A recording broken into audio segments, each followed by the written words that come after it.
अग्निवीर योजना को लेकर राहुल गांधी जी ने कहा कि अग्निवीर योजना मोदी जी की अपनी खुद की मर्जी से बनाया गया है। ये केवल और केवल बीजेपी की अपनी मनमानी का नतीजा है। इससे अग्निवीर से जुड़े नौजवानों का शोषण हो रहा है। राहुल गांधी जी ने सरकार पर और मोदी जी पर निशाना साधते हुए कहा कि युद्ध के दौरान यदि अग्निवीर सैनिकों की मौत हो जाती है तो उन्हें शहीद का दर्जा नहीं मिलता। आखिर बीजेपी क्यों ऐसा पक्षपात कर रही है?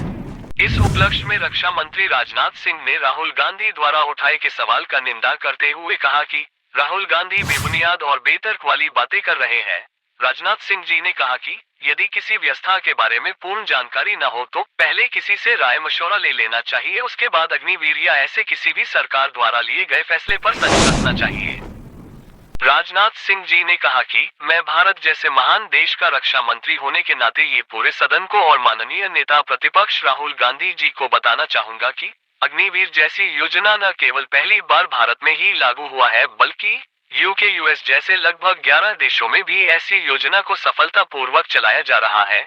और इस योजना को लागू करने से पहले देश के कई मुख्य सेना संगठनों से पूरी तरह राय और सहमति से इस योजना को आरंभ और लागू किया गया है। इसी के साथ रक्षा मंत्री राजनाथ सिंह जी ने कहा कि नेता प्रतिपक्ष राहुल जी को मैं ये भी अवगत करा दूं कि यदि अग्निवीर का कोई भी सिपाही को युद्ध या किसी अन्य प्रकार की क्षति होती है तो उनको भी और भारतीय सैनिकों के जैसे ही शहीद की तरह सम्मानित किया जाता है। और अग्निवीर सैनिकों को उनके शहादत के बाद उनके परिवार को 1 करोड़ रुपए की धनराशि देने का भी प्रावधान सरकार द्वारा किया गया है। राजनाथ सिंह जी के बातों को सुनने के बाद राहुल गांधी जी ने कहा कि अपने जो भी योजना या प्रावधान अग्निवीर सैनिकों को लेकर बनाया है वह सभी जब मेरी सरकार बनेगी तब मैं सभी योजनाएं रद्द कर दूंगा और इतना ही नहीं, मैं अग्निवीर योजना को ही खत्म कर दूंगा।